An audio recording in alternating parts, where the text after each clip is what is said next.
Chacun prend un peu.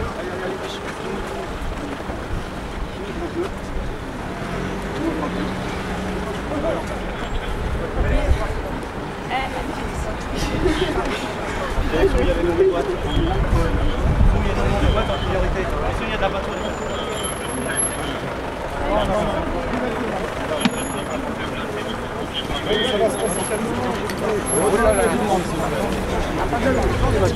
Allez, faites le tour, faites le tour. Allez, on y va. Allez, allez, faites le tour. Allez-y. Val plus que leur profit. Val plus que leur profit. Novi. Val plus que leur profit. Novi. Val plus que leur profit. Vous restez là. On va prendre la tête principale.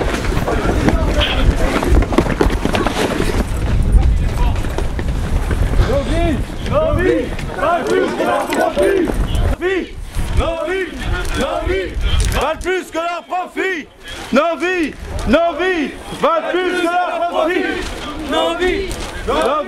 Val plus que leur profit. Novi. Val plus que leur profit. Novi. Val plus que leur profit. Madame Parisot multiplie de toute façon les provocations depuis quelque temps au nom du MEDEF, c'est-à-dire pour nous au nom du grand patronat, en nous expliquant un jour que le travail c'est comme l'amour, c'est précaire. Ça pourrait presque faire sourire quand on sait qu'il y a des millions de personnes qui sont dans la précarité, qui sont licenciées.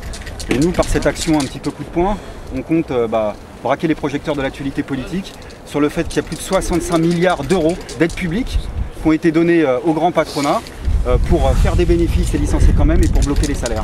Et les pouvoirs publics déroulent un grand tapis rouge en général, un petit peu comme ici, pour laisser les groupes s'installer au nom de l'industrialisation. Et quand il s'agirait d'aller reprendre cet argent pour permettre à la production de continuer, on nous parle d'ingérence dans l'économie privée. C'était plutôt curieux parce que ça veut dire que ça marche dans un sens et ça ne marche pas dans l'autre. Nous on dit qu'on doit pouvoir récupérer l'argent, y compris sur les comptes en banque des fonds de pension, des fonds d'investissement des grandes multinationales, pour interdire les licenciements. Voilà. Les multinationales semencières, elles sont capables de le faire sur décision de justice contre des militants anti-OGM qui vont récupérer l'argent jusque dans les comptes en banque. Pourquoi on ne le ferait pas sur des fonds d'investissement et des fonds de pension? En tant que patron, il n'y en a pas à l'LCR, pas dans notre organisation. Il n'y a que des porte-paroles, il y a surtout des militants, des travailleurs et des travailleuses qui se demandent bien pourquoi, depuis plus de 30 ans, nos salaires sont bloqués, qui se demandent bien pourquoi les licenciements continuent et qui se demandent quand même bien pourquoi M. Sarkozy s'est fait applaudir des deux pieds et des deux mains par le congrès du MEDEF hier. Nous, on a une petite idée, bien entendu, mais je crois surtout qu'on est là pour rappeler qu'aujourd'hui, il y a une autre politique qui est possible et que le MEDEF, aujourd'hui, dans ce congrès-là, est probablement, pour le moment, le grand gagnant de l'élection présidentielle. Et on essaye, avec nos petits bras musclés et la section toujours bricolage de la LCR, d'inverser les choses. Voilà.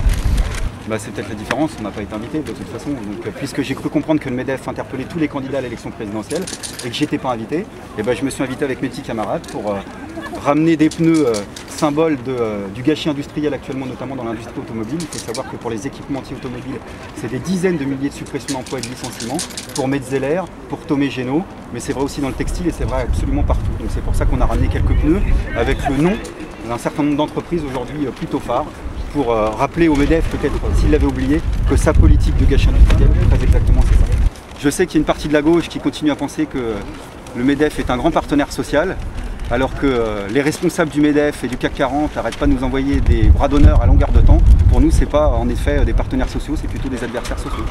Si j'étais élu demain, vous seriez d'accord avec moi, je pense qu'il y aura une grande mobilisation sociale dans le pays, et je pense que Une partie de ceux qui sont à l'intérieur et qui défendent les grandes entreprises, je parle bien de celles-là, elles auront probablement du souci à se faire. Pas pour leur tête, je vous rassure, mais pour les richesses qu'elles engrangent, qu'elles s'accaparent, entre 6 ou 7% de la population qui détient plus de la majorité du patrimoine. C'est à cela qu'on s'en prend non pas physiquement, mais politiquement, et on pose une question essentielle qui est la question de la répartition des richesses. Ces entreprises, elles font à chaque fois un petit peu plus de profits, que ces profits ne tombent pas du ciel. Derrière les profits, il y a de la sueur, il y a de l'exploitation, parfois il y a des larmes, il y a des licenciements, il y a même des maladies professionnelles comme l'amiante. Donc ça a une réalité, ces profits-là, et ces profits non seulement sont de plus en plus importants, mais on les exonère à chaque fois un petit peu plus en termes de fiscalité, c'est-à-dire qu'on les taxe toujours un peu moins. Donc nous, quand on nous demande à la LCR comment vous voulez financer par exemple l'augmentation des revenus de 300 € ou l'interdiction des licenciements, on dit c'est pas compliqué, on fait comme a fait le MEDEF depuis plus de 30 ans, mais on le fait à l'envers. On arrête de les exonérer de taxes, on taxe leurs profits et on arrête de leur donner l'argent public pour satisfaire des besoins sociaux qui sont pour nous élémentaires.